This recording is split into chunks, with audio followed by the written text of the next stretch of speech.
पूर्व क्लास रे कौन पढ़ी तद्धित पदर माने तद्धित पद कौन तद्धित प्रत्यय कौन आउ ता भितर आम कृदंत भी पढ़ी कृदंत प्रत्यय विषय में जस्ट डिफरेन्स आम कही उपसर्ग सेटा कौन ता सहित प्रकार भेद पढ़ी तद्धित प्रत्यय हाँ आउ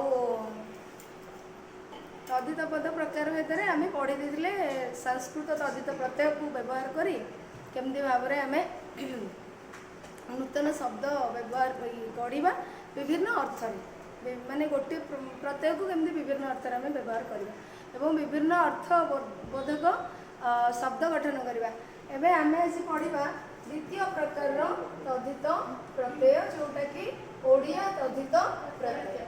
तो ओडिया तद्धित प्रत्यय को विभिन्न अर्थ आम व्यवहार कर विभिन्न शब्द गढ़ा प्रथम अच्छे तुम आ प्रत्यय आ प्रत्यय को केमती ना अच्छी अर्थ आ प्रत्यय प्रथम तुम व्यवहार कर अच्छी अर्थ आ प्रत्यय धूली युक्त आ धूलिया। अच्छा आ पूर्व समस्त मन रखीच ना प्रत्यय कौन बोली प्रत्यय कौन आ तद्धित प्रत्यय कौन मन रखीच कि नहीं पूर्व क्लास रे आम पढ़ी मन अच्छी कौन प्रत्यय कौन शब्द व धातुर परे जो वर्ण व वर्ण समष्टि व्यवहार करा जाए नूतन शब्द गठन करा जाए अर्थबोधक शब्द से वर्ण व वर्ण समष्टि को कह जाए प्रत्यय।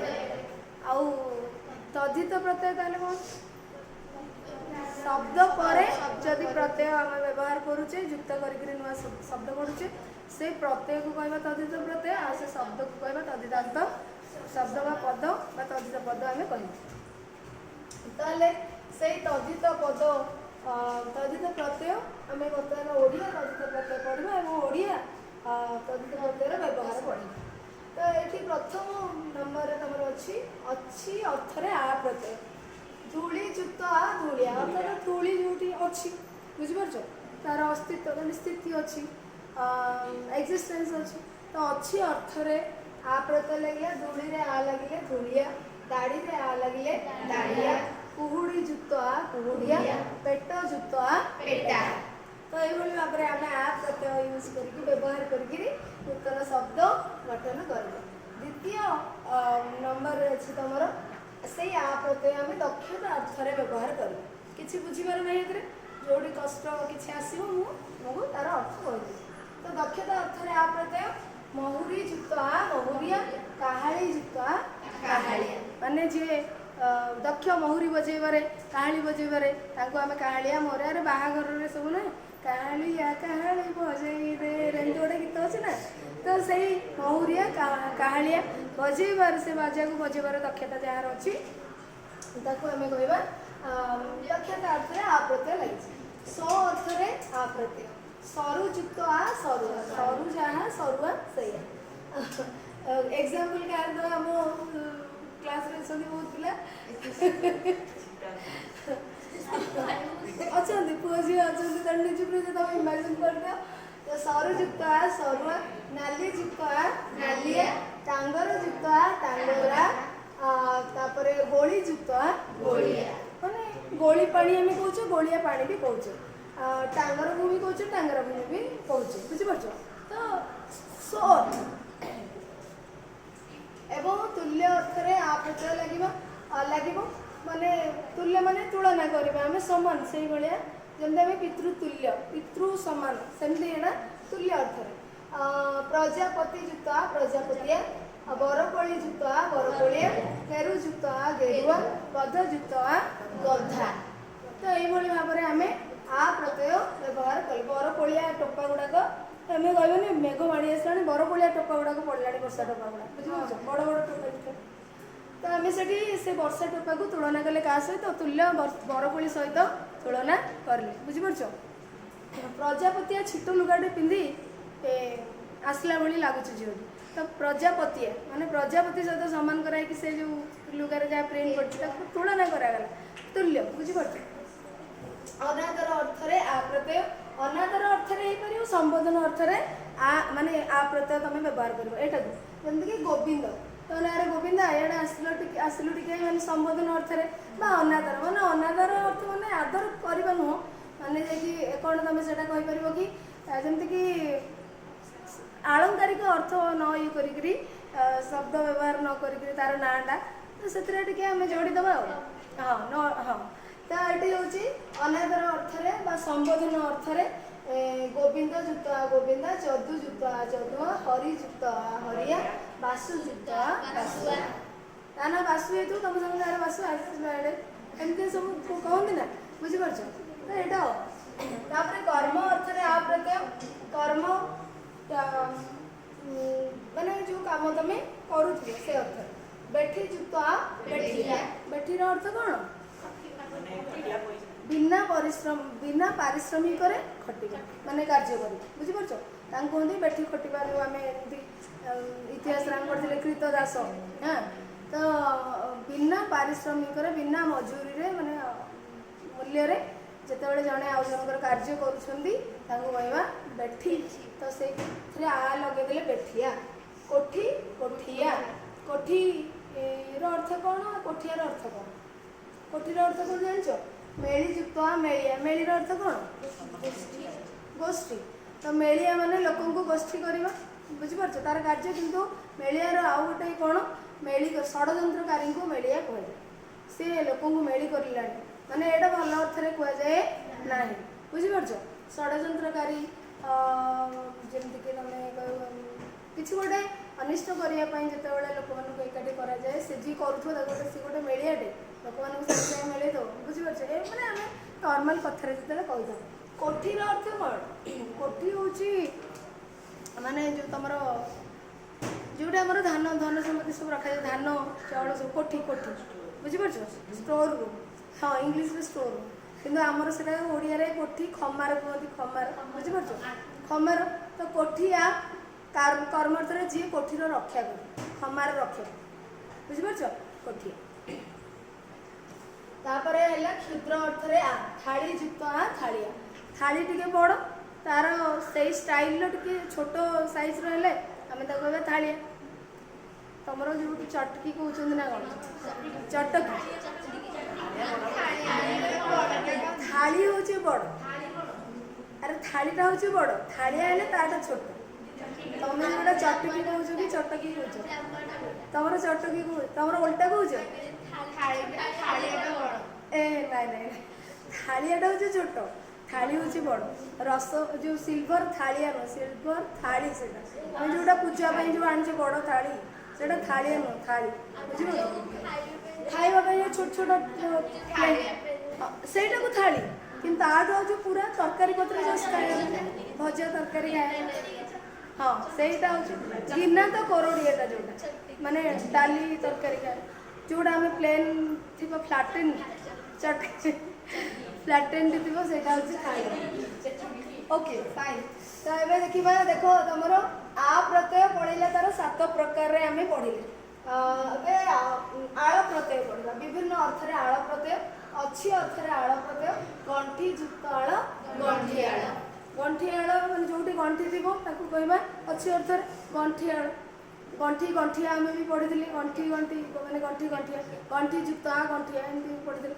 ତ ଗଣ୍ଠି ଆଳ, ଏଠି ଆଳ ପ୍ରତ୍ୟୟ ଲାଗିଲା ଗଣ୍ଠି ଆଳ। ଆମର ଯେଉଁ ବାହାଘରରେ ହୁଏ ନା ଗଣ୍ଠି ଆଳ ପିଟାଇବା ପାଇଁ କୁହନ୍ତି, ମାନେ ସେଇଟା ଗୋଟେ ଗଣ୍ଠି ପଡ଼ିକିରି ଥିବ, କ'ଣ ଗଇଁଠି ଆଳ। ଆଚ୍ଛା, ତ ହଁ ସେଇଟା ଏକ୍ଜାକ୍ଟ ଅର୍ଥଟା ମୁଁ ବି ଏକ୍ଜାକ୍ଟ ଶବ୍ଦ ମୁଁ ବି ଜାଣିନି, ସେଇଟା ଗଇଁଠି ଆଳ କି ଗଣ୍ଠି ଆଳ ମୁଁ ଜାଣିନି। କିନ୍ତୁ ଏଠି କ'ଣ ସେଇଟା କୁହନ୍ତି? ଗଇଁଠାଳ। ହଉ ଛାଡ଼ିଦିଅ ସେଇଟାକୁ ଆମେ, ହଉ ଠିକ୍ ଅଛି। ଏଇଠି ଆମେ ଦେଖିବା ଗଣ୍ଠି ଯୁକ୍ତ ଆଳ, ଗଣ୍ଠିଆ। ତାପରେ ବୃତ୍ତି ଅର୍ଥରେ ମାନେ ଯେଉଁ କାର୍ଯ୍ୟ ଅର୍ଥରେ ଗାଈ ଯୁକ୍ତ ଆଳ, ଗାଈ ଆଳ, ଯେଉଁମାନେ ଗାଈ ଚଳୁଥାନ୍ତି। ମଇଁଷି ଯୁକ୍ତ ଆଳ, ମଇଁଷି ଆଳ। ଆଳ ପ୍ରତ୍ୟୟ ଲାଗିଲେ ଆମର ବୃତ୍ତି ଅର୍ଥ। ଏବେ ବିଭିନ୍ନ ଅର୍ଥରେ ଆଉ କ'ଣ ପ୍ରତ୍ୟୟ ଲାଗିପାରିବ ଦେଖ। ସମୂହ ଅର୍ଥରେ ଆଳି ପ୍ରତ୍ୟୟ। ସମୂହ, ଦୀପ ସମୂହ, ଦୀପଚୟ, ଦୀପ ଯୁକ୍ତ ଆଳି, ଦୀପାଳି, ବୁଝିପାରୁଛ? ଦୀପାଳି ଗୁଡ଼ିକ ବହୁତ ସୁନ୍ଦର ଭାବରେ ସଜା ହେଇଛି, ମାନେ ଦୀପାଳିର ସାଜସଜ୍ଜା ବହୁତ ସୁନ୍ଦର ହେଇଛି। ଦୀପ ଗୁଡ଼ିକ, ଦୀପାଳି ଅର୍ଥ ହେଉଛି ଦୀପ ଗୁଡ଼ିକ, ମାନେ ବହୁତ ସାରା ଦୀପ। ତ ସେଥିପାଇଁ ସମୂହ ଅର୍ଥରେ ଅଧିକ। ଜାତ ଅର୍ଥରେ ଆଳି ପ୍ରତ୍ୟୟ ଜାତ ଚୈତ ଯୁକ୍ତ ଆଳି ଚୈତାଳି ଚୈତ କହିଲେ ଚୈତ୍ର ମାସ ବୁଝିପାରୁଛ ଚୈତାଳି ପବନ ବହିଲାଣି ଚୈତ୍ର ମାସରେ ବୁଝିପାରୁଛ ତ ଏଠି ଜାତ ଅର୍ଥରେ ଚୈତ୍ର ମାସରେ ଯୋଉଟା ହେଇଥାଏ ଜାତ ଏଇଟା ସୃଷ୍ଟି ହେଇଥାଏ ତାକୁ ଚୈତାଳି ତାପରେ ଅଭ୍ୟାସ ବା ଦକ୍ଷତା ଅର୍ଥରେ ଆଳି ପ୍ରତ୍ୟୟ ଅଭ୍ୟାସ ବା ଏସବୁ ତମେ ଦେଖୁଥାଅ ତମର ପ୍ରଶ୍ନ ଉତ୍ତରରେ ମଧ୍ୟ ଏଇଟା ଆସିବ ଅଭ୍ୟାସ ବା ଦକ୍ଷତା ଅର୍ଥରେ ଖେଳ ଯୁକ୍ତ ଆଳି ଖେଳାଳି ଝିଅ ମାନେ କ'ଣ ଦକ୍ଷ ଥିବ ସେ ବଢ଼ିଆ ଖେଳାଳି ତାର ଅଭ୍ୟାସ ଥିବ ପହଁରା ଯୁକ୍ତ ଆଳି ପହଁରାଳି ଚଢ଼ା ଯୁକ୍ତ ଆଳି ଚଢ଼ାଳି ଚିରା ଯୁକ୍ତ ଆଳି ଚିରାଳି ସେମିତି ବୃତ୍ତି ବା ବ୍ୟବସାୟ ଅର୍ଥରେ ଆରି ପ୍ରତ୍ୟୟ ଶଙ୍ଖ ଯୁକ୍ତ ଆରି ଶଙ୍ଖାରୀ କଂସା ଯୁକ୍ତ ଆରି ଅଛି ଅର୍ଥରେ ଆଳିଆ ପ୍ରତ୍ୟୟ କଣ୍ଟା ଯୁକ୍ତ ଆଳିଆ କଣ୍ଟାଳିଆ ଯୋଉଠି କଣ୍ଟା ଥିବ ଯୋଉଥିରେ କଣ୍ଟାଳିଆ କଣ୍ଟାଳିଆ ବୁଦା ଗୁଡ଼ାକ ମାନେ ରାସ୍ତାରେ ଅଛି କେମିତି କହିପାରିବ ବୁଦା ଯୁକ୍ତ ଆଳିଆ ବୁଦାଳିଆ ତାପରେ ଝଙ୍କା ଯୁକ୍ତ ଆଳିଆ ଝଙ୍କାଳିଆ ବୁଝିପାରୁଛ ବିଭିନ୍ନ ଅର୍ଥରେ ଇ ପ୍ରତ୍ୟୟ ଆସିଲା ଆମେ ଆ ପ୍ରତ୍ୟୟ ଆଳ ଆଳି ଏବେ ଇ ପ୍ରତ୍ୟୟ ଦେଖିବା ଘଣ୍ଟ ଯୁକ୍ତ ଇ ଘଣ୍ଟି କ୍ଷୁଦ୍ର ଅର୍ଥ ହେଲା ଘଣ୍ଟଟା ହେଉଛି ବଡ଼ ଘଣ୍ଟି ହେଲେ ଛୋଟ ଆମେ ଯୋଉଟା ଛୋଟ ଘଣ୍ଟି ବୋଲିବା ଚକ ଯୁକ୍ତ ଇ ଚକି କାଠ ଯୁକ୍ତ ଇ କାଠି ମାନେ କାଠ ତାର ଛୋଟ ଖଣ୍ଡ ଆମେ କହିବା କାଠି ଖଣ୍ଡ ଯୁକ୍ତ ଇ ଖଣ୍ଡି ବଡ଼ ଖଣ୍ଡ ଖଣ୍ଡି ହେଲେ ମାନେ ଛୋଟ ଛୋଟ ପିସ୍ ବୁଝିପାରୁଛ ତାପରେ ବୃତ୍ତି ଅର୍ଥରେ ଇ ପ୍ରତ୍ୟୟ ବୃତ୍ତି ଅର୍ଥରେ ଚାକର ଯୁକ୍ତ ଇ ଚାକିରି ମୁକ୍ତାର ଯୁକ୍ତ ଇ ମୁକ୍ତାରୀ ଡାକ୍ତର ଯୁକ୍ତ ଇ ଡାକ୍ତରୀ ମହାଜନ ଯୁକ୍ତ ଇ ମହାଜନ ତାକୁ ତ ସବୁ ଜାଣିଛ ମୁକ୍ତାରୀ ଅର୍ଥ ଜାଣିଛ ମୁକ୍ତାରୀ ମୁକ୍ତାରୀ ମାନେ ଯେଉଁମାନେ ଯେଉଁ ଛୋଟ ମାନେ ଆମେ କ'ଣ କହିବା କୋର୍ଟ କଚେରୀ ଯେଉଁମାନେ ଛୋଟ ଛୋଟ କାମ କରନ୍ତି ମାନେ ଲୋକମାନଙ୍କ ସପକ୍ଷରେ ଯାଆନ୍ତି ଟିକେ କହିବା ପାଇଁ ସାକ୍ଷୀ ତ ଅଲଗା ହେଇଯିବ ମାନେ ଲୋକମାନଙ୍କ ସପକ୍ଷରେ ସେମାନେ ନିଜେ ଓକିଲ ହୋଇନଥିବେ ବଡ଼ ଓକିଲ ହୋଇନଥିବେ ଛୋଟ ଆଇନ ବ୍ୟବସାୟ ତମେ ତାଙ୍କୁ କହିପାରିବ ବୁଝିପାରୁଛ କ୍ଷୁଦ୍ର ବା ନିମ୍ନ ପଦବୀରେ ବା ନିମ୍ନ ସ୍ତରର ଆଇନ ବ୍ୟବସାୟ ମାନେ କୋର୍ଟ କଚେରୀରେ ତାଙ୍କର ସେମାନେ କାର୍ଯ୍ୟ କରୁଥିବେ ସେ ହେଉଛି ତାଙ୍କୁ କୁହାଯାଏ ମୁକ୍ତାରୀ ମୁକ୍ତାର କାର୍ଯ୍ୟ ଯିଏ ସେ କାର୍ଯ୍ୟ କଲା ମୁକ୍ତାରୀ ତାଙ୍କୁ କୁହାଯାଏ ସୋ ଅର୍ଥରେ ଇ ପ୍ରତ୍ୟୟ ସୋ ଅର୍ଥରେ ଇ ପ୍ରତ୍ୟୟ କାଙ୍ଗାଳ ଯୁକ୍ତ ଇ କାଙ୍ଗାଳି ଗହଳ ଯୁକ୍ତ ଇ ଗହଳି ଠିକ ଅଛି ଜାତ ଅର୍ଥରେ ଇ ପ୍ରତ୍ୟୟ ଜାତ ଅର୍ଥରେ ସେଇ ଚୈତ୍ର ମାସ ଯିଏ ଜାତ ହେଲା ତାକୁ ଚୈତାଳି ବି କହିପାରିବ ଚୈତି ବି କହିପାରିବ ସେଠି ଆଳି ପ୍ରତ୍ୟୟ ଲାଗିଥିଲା ଏଠି ଇ ପ୍ରତ୍ୟୟ ଲାଗିବ ଅଛି ଅର୍ଥରେ ଇ ପ୍ରତ୍ୟୟ ଅଛି ଅର୍ଥରେ ଇ ପ୍ରତ୍ୟୟ ଘଡ଼ଘଡ଼ ଯୁକ୍ତ ଇ ଘଡ଼ଘଡ଼ି ଶୋଇକିରି ଘଡ଼ଘଡ଼ି ଭଳିଆ ଶବ୍ଦ କରୁଛି ଘଡ଼ଘଡ଼ ଶବ୍ଦ ହେଉଛି ନା ମାନେ ଘୁମୁଡ଼ି ମାରୁଥିବ କାଇଁ ମାନେ କାଇଁ ଏ ଷ୍ଟପ୍ ତ ଏମିତି ମାନେ କାଇଁ ଶୋଇକି ଘଡ଼ଘଡ଼ ଗୋଟେ ହେଉଛି ବୁଝିପାରୁଛ ତ ଘଡ଼ଘଡ଼ ଯୁକ୍ତ ଇ ଘଡ଼ଘଡ଼ି ଏଠି ଆମର ଇ ପ୍ରତ୍ୟୟ ଲାଗିଲା ଅଛି ଅର୍ଥରେ ସେମିତି ଇଆ ପ୍ରତ୍ୟୟ ଲାଗିବ ବୃତ୍ତି କିଛି ବୁଝିବାର ଅଛି କି ପିଲାମାନେ ସମୟ ନେବା କିଛି ଆବଶ୍ୟକ ନାହିଁ ହଁ ବୃତ୍ତି ଅର୍ଥରେ ଇଆ ପ୍ରତ୍ୟୟ କୁଲ ଯୁକ୍ତ ଇଆ ମୂଲିଆ ହଳ ଯୁକ୍ତ ଇଆ ହଳିଆ ଗୁଡ଼ ଯୁକ୍ତ ଇଆ ଗୁଡ଼ିଆ ଚାକର ଯୁକ୍ତ ଇଆ ବୃତ୍ତି ଯେଉଁମାନେ କାର୍ଯ୍ୟ କରୁଛି ଯେ ଯେଉଁ କାର୍ଯ୍ୟ କଲା ସେ ଅନୁସାରେ ତାଙ୍କର ଇଆ ପ୍ରତ୍ୟୟ ଲାଗିଛି ସେ ସବୁ ସଂଖ୍ୟା ବା ପରିମାଣ ଅର୍ଥରେ ଇଆ 2 ଟଙ୍କା ଯୁକ୍ତ ଇଆ 2 ଟଙ୍କିଆ 400 ଯୁକ୍ତ ଇଆ 400 ଇଆ 5 ହାତ ଯୁକ୍ତ ଇଆ 5 ହାତିଆ 10 କେଜି ଯୁକ୍ତ ଇଆ 10 କେଜି ଇଏ ସଂଖ୍ୟା ବା ପରିମାଣ ବୁଝିପାରୁଛ ତାପରେ ସାଦୃଶ୍ୟ ଅର୍ଥରେ ଇଆ ପ୍ରତ୍ୟୟ ମାନେ ସେ ସାଦୃଶ୍ୟ ମାନେ ସମାନ ଦୃଶ୍ୟ ମାନେ ସେଇଭଳି ଭାବରେ ଦେଖାଯାଉଥିବ ବୁଝିପାରୁଛ ଚାଉଳ ଯୁକ୍ତ ଇଆ ଚାଉଳିଆ ହାତ ଆଜି ଚାଉଳିଆ ହେଇଯାଇଛି ମାନେ ଚାଉଳ ଭଳିଆ ହିଁ ଦେଖାଯାଉଥିବା ହେଇଛି ହେଲା ଚାଉଳ ଯୁକ୍ତ ଇଆ ଚାଉଳିଆ ମଲ୍ଲି ଫୁଲ ଯୁକ୍ତ ଇଆ ମଲ୍ଲି ଫୁଲିଆ ବାଇଗଣ ଯୁକ୍ତ ଇଆ ବାଇଗଣିଆ ସୋରିଷ ଯୁକ୍ତ ଇଆ ସୋରିଷିଆ ଜାଣିପାରୁଛ ଏଇଟା ହଁ ଲୁଣ ଯୁକ୍ତ ଇଆ ଲୁଣିଆ ହେଲା ତାପରେ ଅତିଶୟ ଅର୍ଥରେ ଇଆ ପ୍ରତ୍ୟୟ ଅତିଶୟ ମାନେ ଅଧିକ ଅତିଶୟର ଅର୍ଥ କ'ଣ ଅଧିକ ଥିବ ମୁନ ଯୁକ୍ତ ଇଆ ମୁନିଆ କ'ଣ ଆମେ କଣ୍ଟାଟା ବହୁତ ମୁନିଆ ହେଇଛି ବୁଝିପାରୁଛ ତ ଏଠି ମୁନ ଯୁକ୍ତ ଇଆ ମୁନିଆ ଲୁଣ ଯୁକ୍ତ ଇଆ ଏଠି ଲୁଣିଆଟା ପିଲାମାନେ ଅତିଶୟ ଅଧିକ ଲୁଣିଆ କେତେବେଳେ ଅଧିକ ଲୁଣ ହେଇଥିଲେ ଏଠି କିନ୍ତୁ ସାଦୃଶ୍ୟ ଲୁଣଟାକୁ ଆମେ ସାଦୃଶ୍ୟ ଲୁଣିଆ ହେଇଯାଇଛି ମାନେ ସେଠି ଲୁଣର ପରିମାଣଟା ଅଧିକ ହେଉଛି। ତ ଲୁଣିଆଟା ଆମର ଅତିଶୟ ଅର୍ଥରେ ଯିବ, ସାଦୃଶ୍ୟ ଅର୍ଥରେ ଯିବ ନାହିଁ ହେଲା। ଇୟା ପ୍ରତ୍ୟୟ ତାପରେ ଅଛି ଅର୍ଥରେ ଇୟା ପ୍ରତ୍ୟୟ କପାଳ ଯୁକ୍ତ ଇୟା କପାଳିଆ, ସୁହାଗ ଯୁକ୍ତ ଇୟା ସୁହାଗିଆ, କପଟ ଯୁକ୍ତ ଇୟା କପଟିଆ, ଅନ୍ଧାର ଯୁକ୍ତ ଇୟା ଅନ୍ଧାରିଆ। ଯୋଉଠି ଯାହା ପାଖରେ କପଟ ଅଛି ତାକୁ କପଟିଆ କହିବା, ଯୋଉଠି ଅନ୍ଧାର ଅଛି ଅନ୍ଧାରିଆ କହିବା, ଅନ୍ଧାରିଆ ଘରଟା ବୁଝିପାରୁଛ। ଆଉ ସୁହାଗର ଅର୍ଥ କ'ଣ? ସ୍ନେହ, ଅତି ସ୍ନେହ ବୁଝିପାରୁଛ। ସୁହାଗର ଅର୍ଥ ହେଉଛି ଅତି ସ୍ନେହ, ସୁହାଗିଆ ହେଉଛି ଅତି ସ୍ନେହୀ ବୁଝିପାରୁଛ। ସୁହାଗିଆ କଥା ଗୁଡ଼ିକ ରଖ ଏଠି ଏତେ ବେଶୀ ଆଉ ସୁହାଗ ଦେଖାନି। ସୁହାଗିଆ କଥା ଗୁଡ଼ାକ ତମର ରଖ, ଅତି ସ୍ନେହୀ କଥା ଗୁଡ଼ାକ ତମେ ରଖ ଠିକ ଅଛି। ତାପରେ ଜାତ ବା ନିବାସ ଅର୍ଥରେ ଅର୍ଥାତ ଯେଉଁ ସେ ଜାଗାରେ ଯଦି କିଏ ରହୁଛନ୍ତି ବସବାସ କରୁଛନ୍ତି ବା ସେଇଠି ଯଦି ଜାତ ହେଇଛି, କଟକିଆ ଲୁଗା ଗୋଟେ ମୁଁ ନେଇକି ଆସିଛି ତାମାନେ କଟକରୁ ଧରିକି ଆସିଛି, କଟକରେ ସେଇଟା ତିଆରି ହେଇଛି। ତ କଟକ ଯୁକ୍ତ ଇୟା କଟକିଆ, ସହର ଯୁକ୍ତ ଇୟା ସହରିଆ। ସହରିଆ ବାବୁ ଜଣେ ଆମ ଗାଁକୁ ଆସିଛନ୍ତି, ସହରରେ ରହୁଥିବା ଲୋକ ବୁଝିପାରୁଛ। ସେ ଆଉ ସହରରେ ସୃଷ୍ଟି ହେଇନାହାନ୍ତି, ସହରରେ ରହୁଛନ୍ତି, ସେଠି ନିବାସ ଅର୍ଥ। ପାହାଡ଼ ଯୁକ୍ତ ଇୟା ପାହାଡ଼ିଆ, ଜାତ ହେଇଥିବ ପାହାଡ଼ିଆ ଫୁଲ, ପାହାଡ଼ିଆ ଫଳ ଏମିତି କହିବେ, ପାହାଡ଼ିଆ ଶସ୍ୟ। ଖରାଦିନ ଯୁକ୍ତ ଇୟା ଖରାଦିନିଆ।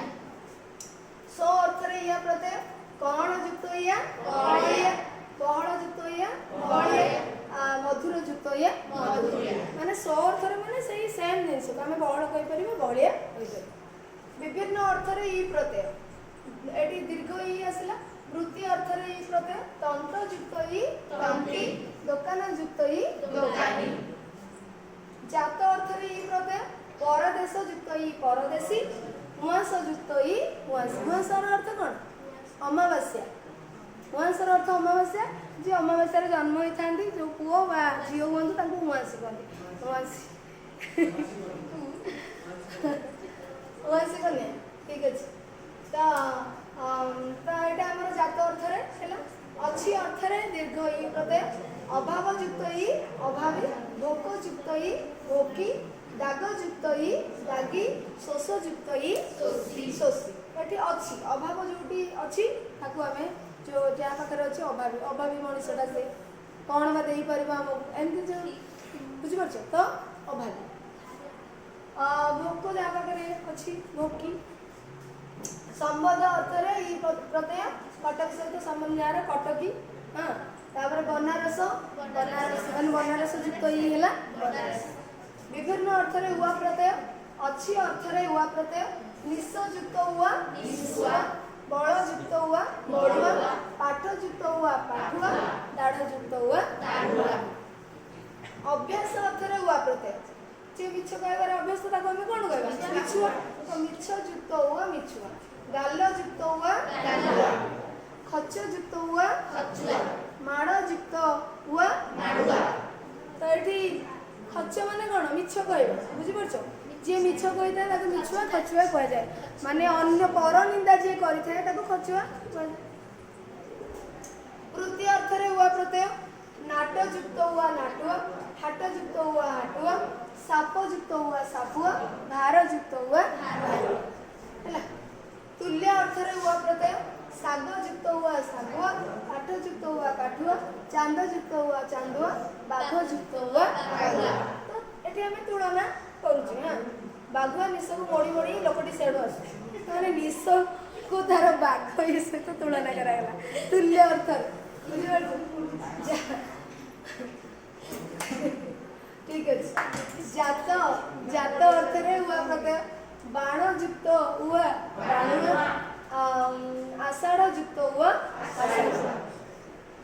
ତାପରେ ବାସ ବା ସମ୍ପର୍କ ଅର୍ଥରେ ଉଆ ପ୍ରତ୍ୟୟ ଗାତ ଯୁକ୍ତ ଉଆ ଗାତୁଆ, ଘର ଯୁକ୍ତ ଉଆ ଘରୁଆ। ଯେ ଗାତରେ ରହେ ଗାତୁଆ, ଯେ ଘରେ ରହନ୍ତି ଆମେ ତାକୁ କହିବା ଘରୁଆ। ସେମିତି ବିଭିନ୍ନ ଅର୍ଥରେ ଉରା ପ୍ରତ୍ୟୟ, ବିଭିନ୍ନ ଅର୍ଥରେ ଉରା ପ୍ରତ୍ୟୟ ଅଛି ଅର୍ଥରେ ଉରା ପ୍ରତ୍ୟୟ ଦାନ୍ତ ଯୁକ୍ତ ଉରା ଦାନ୍ତୁରା ଦେବ। ମନେ ରଖିବ ଇ ଆଉ ଦୀର୍ଘ ଇ, ରସ ଇ ଦୀର୍ଘ ଇ କୋଉଠି ଲାଗୁଛି କୋଉ ପ୍ରତ୍ୟୟ? ଏଠି ରସ ଉ ଲାଗିଛି। ଦାନ୍ତ ଯୁକ୍ତ ଉରା ଦାନ୍ତୁରା, ମନ୍ତ୍ର ବା ମନ୍ତ ଯୁକ୍ତ ଉରା ମନ୍ତୁରା ହେଲା। ଅଭ୍ୟାସ ଅର୍ଥରେ ଉରା ପ୍ରତ୍ୟୟ କାନ୍ଦ ଯୁକ୍ତ ଉରା କାନ୍ଦୁରା, ମୁତ ଯୁକ୍ତ ଉରା ଏଥିରେ ହସିବାର କ'ଣ ଅଛି? ଶବ୍ଦଟା ଅଛି। ଠିକ୍ ଅଛି। ସାଦୃଶ୍ୟ ଅର୍ଥରେ ଏଲି ପ୍ରତ୍ୟୟ। ସାଦୃଶ୍ୟ ଅର୍ଥରେ ଏଲି ପ୍ରତ୍ୟୟ। ରୂପା ଯୁକ୍ତ ଏଲି ରୂପେଲି, ସୁନା ଯୁକ୍ତ ଏଲି ସୁନେଲି। ସୁନେଲି କିରଣ, ସୁନା ସହିତ ସୂର୍ଯ୍ୟଙ୍କର ସୁନେଲି କିରଣ କ'ଣ ଆମେ କହିବା?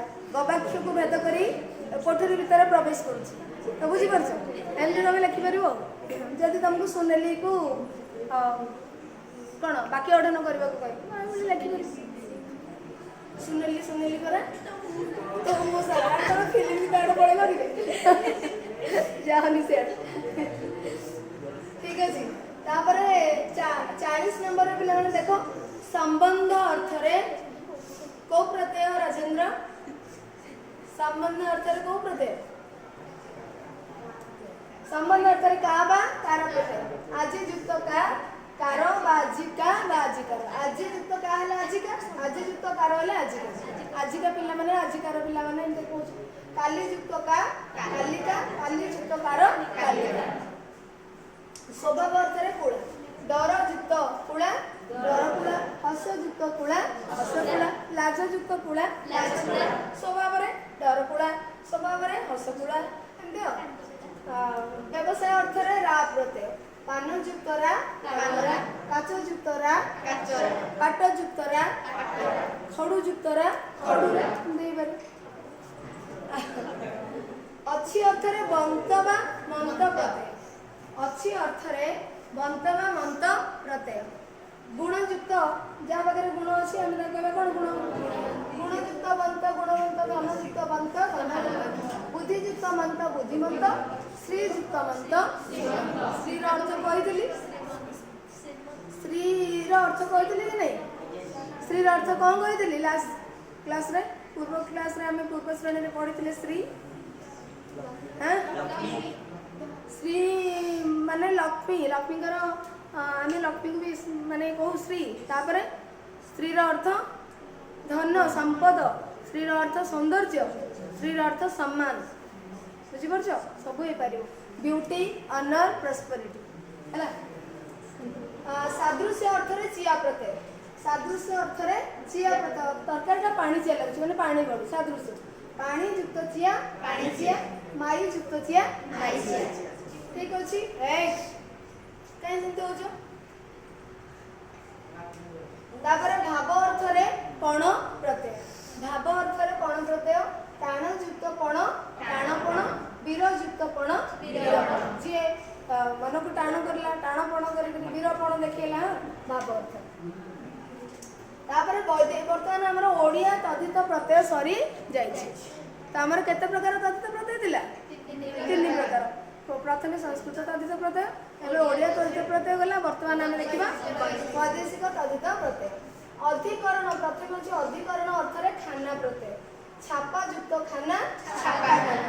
ଯୋଉଠି ଛପା ହେଇଥାଏ ମାନେ ବହିପତ୍ର ଛପା ହେଇଥାଏ, ଛାପାଖାନା। ତାପରେ ଡାକ୍ତର ଯୁକ୍ତ ଖାନା, ଡାକ୍ତରଖାନା। ବୈଠକ ଯୁକ୍ତ ଖାନା, ବୈଠକଖାନା। ଭୂତ ଯୁକ୍ତ ଖାନା, ଭୂତଖାନା। ଅଧିକରଣ ଜାଗା ସ୍ଥାନକୁ ଦେଖୁ ମାନେ ବୁଝୁ। ଅଭ୍ୟାସ ଅର୍ଥରେ ଖୋର ପ୍ରତ୍ୟୟ। ନିଶା ଖୋର, ନିଶା ଖୋର। ଅଭ୍ୟାସ ନିଶା ତାଙ୍କର ଖାଇବା ଅଭ୍ୟାସ। ନିଶା ଯୁକ୍ତ ଖୋର ମାନେ ଇଏ ହେଉଛି ପ୍ରତ୍ୟୟ ସବୁ ବୈଦେଶିକ ପ୍ରତ୍ୟୟ। ନିଶା ଯୁକ୍ତ ଖୋର, ନିଶା ଖୋର। ଜିତ୍ ଯୁକ୍ତ ଖୋର, ଜିତ୍ ଖୋର। ଯୁଦ୍ଧ ଯୁକ୍ତ ଖୋର, ଯୁଦ୍ଧ ଖୋର। ମକଦ୍ଦମା ଯୁକ୍ତ ଖୋର, ମକଦ୍ଦମା ଖୋର। ବ୍ୟବସାୟ ଅର୍ଥରେ ଗର ପ୍ରତ୍ୟୟ। କାରି ଯୁକ୍ତ ଗର, କାରିଗର। ସୌଦା ଯୁକ୍ତ ଗର, ସୌଦାଗର। ଭାବ ଅର୍ଥରେ ଗିରି ପ୍ରତ୍ୟୟ। ବାବୁ ଯୁକ୍ତ ଗିରି, ବାବୁଗିରି। ମାନେ କୁହନ୍ତି ଭାରି ବାବୁଗିରି ଦେଖଉଛୁ। ହାକିମ ଯୁକ୍ତ ଗିରି, ହାକିମଗିରି। ଦାଦା ଯୁକ୍ତ ଗିରି, ଦାଦାଗିରି। କିରାଣୀ ଯୁକ୍ତ ଗିରି, କିରାଣୀଗିରି। ସ୍ୱଭାବ ଅର୍ଥରେ ଆମି ପ୍ରତ୍ୟୟ। ସ୍ୱଭାବ ଯାହାର ପ୍ରକୃତି ବ୍ୟବହାର। ଠକ ଯୁକ୍ତ ଆମେ, ଠକାମି। ଦୁଷ୍ଟ ଯୁକ୍ତ ଆମେ, ଦୁଷ୍ଟାମି। ମୂର୍ଖ ଯୁକ୍ତ ଆମେ, ମୂର୍ଖାମି। ପାଗଳ ଯୁକ୍ତ ଆମେ, ପାଗଳାମି। ବ୍ୟବହାରରେ ସ୍ୱଭାବରେ ଯେତେବେଳେ ଜଣେ ଠକେ ବା ଦୁଷ୍ଟାମି କରେ, ଦୁଷ୍ଟ ସେ ହେଇଥାଏ, ତାକୁ ଆମେ କହିବୁ କାହିଁ ଦୁଷ୍ଟାମି କରୁଛୁ, ତ ତାର କାର୍ଯ୍ୟକଳାପ ବ୍ୟବହାରକୁ ଆମେ ଦେଖିକିରି। ସ୍ୱଭାବ ଅର୍ଥରେ ବାଜ ପ୍ରତ୍ୟୟ। ଧପା ଯୁକ୍ତ ବାଜ, ଧପାବାଜ। ମାମଲା ଯୁକ୍ତ ବାଜ, ମାମଲାବାଜ। ଧୋକା ଡବଲ ଧପା ଯୁକ୍ତ ବାଜ, ଧପାବାଜ। ଧୋକା ଯୁକ୍ତ ବାଜ, ଧୋକାବାଜ। ଅଧିକାର ବା ବୃତ୍ତି ଅର୍ଥରେ ବାଲା ପ୍ରତ୍ୟୟ। घर युक्त बाला घर वाला, गाड़ी गाड़ी युक्त बाला गाड़ी वाला, जमी युक्त बाला जमी वाला, पाला युक्त बाला पाला वाला, बाजा युक्त बाला बाजा वाला। अधिकार घर वालाटा अधिकार अर्थ देखिला घर वाला घर मालिक से, गाड़ी वाला जमी वाला ये सब होची और अधिकार। वृत्ति कौन पाला वाला बाजा वाला है तुमको पड़ो पाला वाला रे बाला प्रत्यय केउ अर्थ रे व्यवहार करा जायछि तो तुम सेठी लिखिबो वृत्ति में अधिकार कौन तबे लिखिबो। अधिकार अर्थ रे दार प्रत्यय, जमी युक्त दार जमीदार, भाग युक्त दार भागीदार, जार भाग अछि त भागीदार। तो एठी हमरो अधिकार अर्थ रे आसिल जमी माने जमी जार अछि ता बहुत जमी हम कहबे जमीदार बुझि पछ सरी गेला अनुशीलनी करो। अरे बुझी पारला अच्छा वर्तमान मते को जति की पढ़ाई छी बुझी हैला कि ता भीतर किछि ना अछि किछि असुविधा या पूर्वटारे किछि हमको शब्द टिके टिके थिला बुझिबार एथिरे किछि बेसी किछि नाही अर्थ जानिबार शब्द हम तो एठी बेसी किछि नाही तेनो अनुशीलनी तमे करो। तदित प्रत्यय का को जाय जानिछो शब्द पर तदित प्रत्यय सब भिन्न भिन्न शब्द पर भिन्न भिन्न अर्थ रे भिन्न भिन्न जो वर्ण बा समस्त बा तमे शब्द पर जदि प्रत्यय लागुछि ताले हमें ताको तदित प्रत्यय कहि। शब्द पर प्रत्यय जोग होले हमें ताको तदित प्रत्यय कहिना। धातु पर जोग होले कृदंत प्रत्यय कृत प्रत्यय। निम्नलिखित पद गुडी करे व्यवहृत होइतिया प्रत्यय गुडी को चिन्ह कहले कोन अछि एठी कुल जे जो पद गुडी करे जो प्रत्यय जोग होइछि तमे मते कहि। कुल युक्त इन कुलीन देखो एठी मु करि देइथिली तमे देखि परिबो किछरा लिखि तमे जदि जानि परिबो न जानि परिबो जोटी पचारि देखो ताले एठी कुल युक्त इन कुलीन, पशु युक्त अ आसव, मारुत मरुत युक्त अ मारुत मारुत, बांधव बंधु युक्त अ पावनी पवन युक्त इ, आत्मीय आत्मा युक्त इ, चाणक्य चाणक युक्त ज, तालव्य तालु युक्त ज, श्रेष्ठ प्रशस्य युक्त नहीं प्रशस्य युक्त इष्ट प्रशस्य तम बही रे गुडा सब अछि ले प्रशस्य युक्त इष्ट श्रेष्ठ हैला एडा गुडा अनयूजुअल अछि मन रखिबो एडा। तापरे घंटी घंटा युक्त इ, घंटी मूल्य युक्त इ मूल्य हैला। टोटल 2 नंबर सर देछि 3 नंबर को धार्मिक धर्म युक्त एक, कुरु युक्त कौरव कुरु युक्त कौरव, धर्म युक्त एक धार्मिक, पाटव पटु युक्त अ पाटव, दांतुरी दांत युक्त उरी, भौम भूमि युक्त अ भूमि युक्त अ हैला। प्राज्ञ प्रज्ञा युक्त अ, वैद्य विद्या युक्त अ विद्या युक्त अ अछि कि अनुज विद्या युक्त अ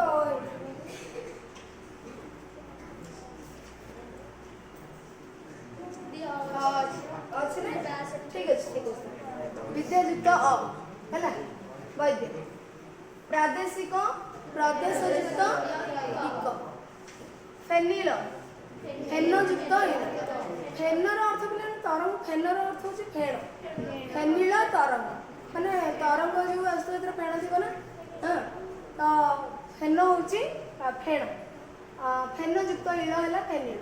ज्येष्ठ वृद्ध इष्ट, वृद्ध युक्त इष्ट एटा अनयूजुअल अछि तमे माने टिके अलग अछि तमे एटा को मन रखियो। बेठिया बेठी युक्त आ बेठी युक्त आ, काठी काठ युक्त इ, खेलाड़ी खेल युक्त आड़ी, मधुरिया मधुर युक्त इ। 3 नंबर सॉरी से नंबर 4 नंबर देखो पुष्य नक्षत्र ଯୁକ୍ତ ମାସକୁ ଆମେ କ'ଣ କହିବା? ପୌଷ। ଶଙ୍ଖା ବିକିବା ବ୍ୟବସାୟ ଯାହାର ଶଙ୍ଖାରୀ। ଦଶରଥଙ୍କର ପୁତ୍ର ଦାଶରଥୀ। ବନରୁ ଜାତ ବନ୍ୟ ବନ୍ୟ। ପୁରୋହିତଙ୍କର କର୍ମ ପୌରୋହିତ୍ୟ। ସୁନ୍ଦରର ଭାବ ସୌନ୍ଦର୍ଯ୍ୟ। ଭୟ ଅଛି ଯାହାର ପାହାଡ଼ରୁ ଜାତ ପାହାଡ଼ିଆ। ହେଇପାରିବ? ଆସିବ ତ? 5 ନମ୍ବର ସମୂହ ଅର୍ଥରେ ଆଳି। କ'ଣ ହେଲା? ଦୀପାଳି ଗୋଟେ ହେଇପାରିବ, ବର୍ଣ୍ଣାଳୀ ହେଇପାରିବ। ବୁଝିପାରୁଛ? ବର୍ଣ୍ଣାଳୀ ବର୍ଣ୍ଣ ରଙ୍ଗ ହେଇପାରିବ, ଆଉ ବର୍ଣ୍ଣ ଯେଉଁ ଅକ୍ଷର ବର୍ଣ୍ଣ ହେଇପାରିବ। ବୁଝିପାରୁଛ? ତ ଅଛି ଦୀପାଳି ଆଉ ସମୂହ ଅର୍ଥରେ ବର୍ଣ୍ଣାଳୀ ଆଉ ଦୀପାଳି। ଅପତ୍ୟ ଅର୍ଥରେ ଏ ପ୍ରତ୍ୟୟ। କୁହ। ଗଙ୍ଗା ଯୁକ୍ତ ଗାଙ୍ଗେୟ। ଆଉ କ'ଣ ହେଇପାରିବ? ଭଗିନୀ ଯୁକ୍ତ ଭାଗିନେୟ। ରାଧେୟ ହେଇପାରିବ, ରାଧା ଯୁକ୍ତ ରାଧେୟ। କୁନ୍ତୀ ଯୁକ୍ତ କୌନ୍ତେୟ। ବୁଝିପାରୁଛ? ଅଭ୍ୟାସ ଅର୍ଥରେ ଉଆ ପ୍ରତ୍ୟୟ। ମିଛୁଆ ଖଚୁଆ ଆମେ ଏବେ ପଢିଲେ। ବୁଝିପାରୁଛ? ମିଛୁଆ ଖଚୁଆ ଗାଲୁଆ। ବ୍ୟବସାୟ ଅର୍ଥରେ ରା ପ୍ରତ୍ୟୟ। ପାନରା କାଚରା ଖଡୁରା ପାଟରା ଏଗୁଡ଼ା ସବୁ ହେଇପାରିବ। ପାଟରା ମାନେ ଲୁଗା ବ୍ୟବସାୟ। ଅଧିକାର ଅର୍ଥରେ ବାଲା ପ୍ରତ୍ୟୟ। ଅଧିକାର ଅର୍ଥରେ ଘର ବାଲା, ଜମି ବାଲା, ଗାଡ଼ି ବାଲା। ବୃତ୍ତି ଅର୍ଥରେ ଇ ପ୍ରତ୍ୟୟ। ଚାକିରି। ଆଉ କ'ଣ ହେଇପାରିବ? ଡାକ୍ତରୀ, ମୁକ୍ତାରୀ ହେଲା। ଯୋଗ୍ୟ ଅର୍ଥରେ ଯ ପ୍ରତ୍ୟୟ। ଯୋଗ୍ୟ ଅର୍ଥରେ ଯ ପ୍ରତ୍ୟୟ କ'ଣ ହବ? ବଧ୍ୟ, ଦଣ୍ଡ୍ୟ। ଯୋଗ୍ୟ ଅର୍ଥ ଦଣ୍ଡ ପାଇବାର ଯୋଗ୍ୟ ଯେ ଦଣ୍ଡ୍ୟ, ବଧ ହେବାର ଯୋଗ୍ୟ ଯେ ବଧ୍ୟ। ବୁଝିପାରୁଛ? ଆଉ ଅଲଗା ଶବ୍ଦ ଗୁଡ଼ାକ କ'ଣ କି କୃଦନ୍ତ ଶବ୍ଦ ହେଇଯାଉଛି। କୃଦନ୍ତ ଶବ୍ଦ। ଜାତ ଅର୍ଥରେ ବନରୁ ବନ୍ୟ ତ ବନରୁ ଜାତ ଯାଏ। ହଁ ବର୍ଣ୍ୟ। ଆଚ୍ଛା ଠିକ୍ ଅଛି। ହଁ ବର୍ଣ୍ଣନା କରିବାର ଯୋଗ୍ୟ ବର୍ଣ୍ଣ। ଠିକ୍ ଠିକ୍। ବର୍ଣ୍ଣ ଆରେ ନ ଆକୁ ପଢ଼ିବା କଥା। ଆମେ ନ କହିଦେଉଛେ। ନଟା ଅର୍ଣ୍ଣ, ଏଇଟା ଅର୍ଣ୍ଣ ଅର୍ଣ୍ଣ ବଟ୍ ଏଇଟା ହେଉଛି ବର୍ଣ୍ଣ ବର୍ଣ୍ଣ।